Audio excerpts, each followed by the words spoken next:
देवेश्वराय देवाय देवसम्भूतिकारिणे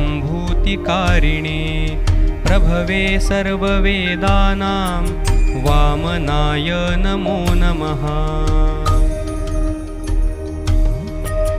नमस्ते पद्मनाभाय नमस्ते जलशायिने प्रणमामि सदा भक्त्या बालवामनरूपिणे।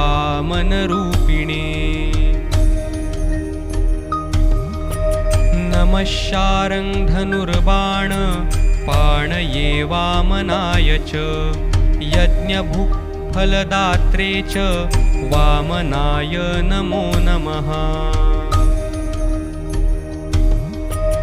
देवेश्वराय देवाय